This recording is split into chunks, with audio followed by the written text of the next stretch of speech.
I was talking to all of these young kids who were committed to the Department of Youth Services. And there was a young man directly across from me, and he was pretty sharp. And I said, "What do we need to do to keep kids like you from ending up in places like this?" He did not hesitate. He said, "Begin with the adults."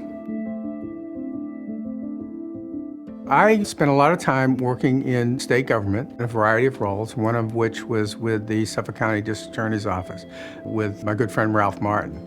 And one of the things that I learned under his leadership was the importance and value of developing community-based relationships. I think he's a great exemplar of a very conscientious and thoughtful servant leader.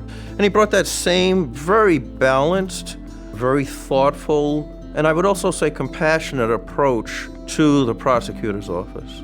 Young people who go through the juvenile justice system have had a lot of history before they got into the juvenile justice system. That is why I was drawn to the work that we do to find ways to avoid that outcome. Going to Bridges was an opportunity to help constituencies that he has always had an affinity for and to lead again.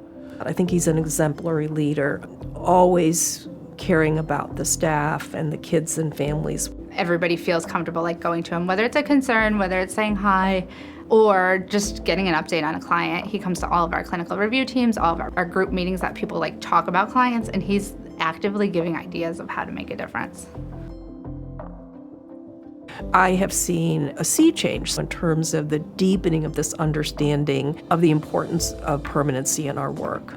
I do not accept the notion of, well, we did fine when they were with us, we're not responsible for what happens after they leave our care. I think we are responsible.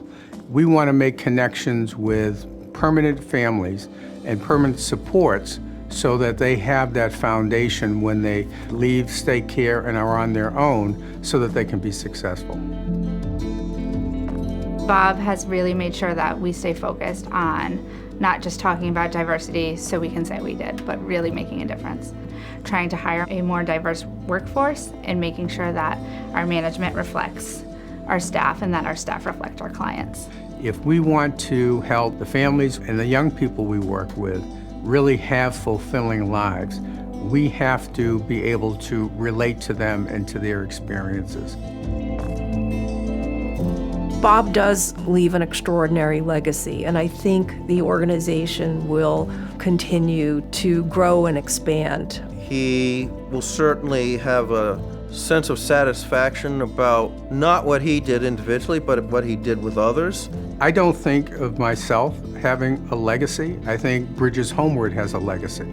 It has a legacy that goes back 145 years. It's a legacy that has been supported by members of the board, staff who were here before I got here. So it's really the staff who should be getting an award.